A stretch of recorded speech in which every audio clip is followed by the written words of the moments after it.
आखिरकार योगी की सौगंध हुई पूरी। सालों पहले गोरखनाथ मंदिर में खाई थी जो कसम, उसका मिल गया फल। मोदी तक पहुंची बात तो वो भी करने लगे बाबा को सलाम। योगी ने एक बार फिर इतिहास बना डाला। भगवा रंग में माफिया की संपत्ति को रंग डाला। खुशी से झूम उठा पूरा प्रदेश। अखिलेश मायावती भी बोले बाबा है सुपर डुपर हिट। फातिमा की आंखों से योगी के लिए छलक उठे आंसू। मौलानाओं को लगी मिर्ची। बाबा के एक्शन से सन्न रह गए विरोधी। हो गया बवाल। पहले अतीक की संपत्ति पर बुलडोजर चलवाया, फिर अतीक के गुनाहों का हिसाब हुआ और अब अतीक की अवैध जमीन पर बाबा ने गरीबों को मकान दिया। देखकर हर कोई सोच में पड़ गया। उधर मोदी ने जैसे ही मेट्रो के अंदर कदम रखा, यूपी में योगी ने वो खेल कर दिया जिससे खिसक गई विरोधियों की जमीन। ओवैसी को लगा झटका, योगी विरोधी मौलानाओं की उड़ गई नींद। योगी ने आज से ठीक 8 साल पहले गोरखनाथ मंदिर में जो खाई थी सौगंध, आखिरकार आज वो पूरी कर दिखाई। मोदी ने भी मेट्रो में बैठते ही योगी को फोन लगाया और मुस्कुराते हुए जमकर तारीफ की। बाबा ने उस जमीन पर आज सनातन का झंडा बुलंद कर दिया जहां कभी माफिया अतीक की तूती बोला करते थे। बाबा ने आज एक बार फिर देश के करोड़ों लोगों का दिल जीत लिया। योगी आदित्यनाथ के लिए आज एक मुस्लिम महिला फातिमा की आंखों से आंसू छलक उठे और ये आंसू मुस्लिम विरोधी मौलानाओं को बहुत खल रहे हैं। फातिमा की आंखों से योगी के लिए आंसू क्यों निकले? फातिमा ने ऐसा क्या कहा जो मौलानाओं में मच गया हड़कंप? वो बताएं, लेकिन उससे पहले जान लीजिए योगी आदित्यनाथ ने ऐसा क्या कर दिया जिसने पूरे देश में एक बार फिर बाबा का डंका बजा दिया।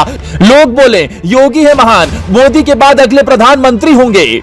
सूबे के मुख्यमंत्री योगी आदित्यनाथ ने लाभार्थियों को उनके घर के सपनों की चाबी सौंपी। लाभार्थी भी घर की चाबी पाकर बेहद खुश दिखाई दिए। लोगों ने कहा योगी है तो कैसा डर, माफिया तो मिट्टी में मिल गए और हम गरीबों को हमारा घर योगी सरकार ने दे दिया। अब आप सोच रहे होंगे घर तो मोदी भी दे रहे हैं और बीते कई सालों से गरीबों को आवास दिए जा रहे हैं, तो इसमें योगी ने नया क्या कर दिया? तो जरा पूरी कहानी 1 मिनट में सुन लीजिए। दरअसल जिस जमीन पर ये फ्लैट बनाए गए हैं उस पर कभी माफिया अतीक का कब्जा हुआ करता था।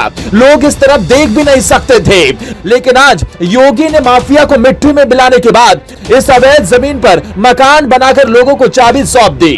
मुख्यमंत्री योगी आदित्यनाथ ने माफियाओं से जब्त की गई जमीन पर प्रधानमंत्री आवास योजना के तहत बने फ्लैटों की चाबियां 76 परिवारों को सौंपी और कीमत जानकर तो आपके पैरों तले जमीन खिसक जाएगी।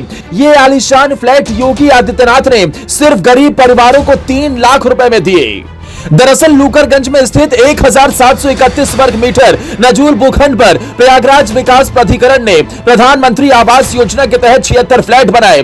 9 जून को लॉटरी के जरिए आवास योजना के फ्लैट पात्रों को आवंटित किए गए थे। माफिया अतीक अहमद ने इस जमीन पर कब्जा कर लिया था। पीटीए ने 13 सितंबर 2020 को इस जमीन को मुक्त कराया था। प्रदेश सरकार ने नई पहल करते हुए जमीन पर आवास बनाकर गरीबों को देने का फैसला लिया था, जिसके बाद आखिरकार मुख्यमंत्री योगी आदित्यनाथ का सपना पूरा हुआ। तो वहीं जब योगी आदित्यनाथ लाभार्थियों को फ्लैट की चाबी सौंप रहे थे, उस वक्त एक मुस्लिम महिला फातिमा ने जो कहा उसने मौलानाओं की नींद उड़ा दी। घर का सपना पूरा होने पर जाहिदा फातिमा ने मीडिया से बात करते हुए कहा कि हमें बहुत खुशी है। आज मैं योगी जी का बहुत धन्यवाद करूंगी। जो सपना मेरी मम्मी का था, मेरी मम्मी नहीं है, मेरे पापा के अलावा परिवार में 2 भाई और 1 बहन है।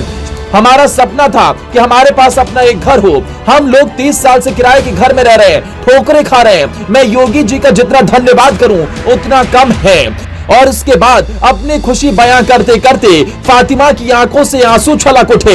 योगी ने एक बार फिर बता दिया कि वो किसी वर्ग, किसी धर्म के लिए काम नहीं करते।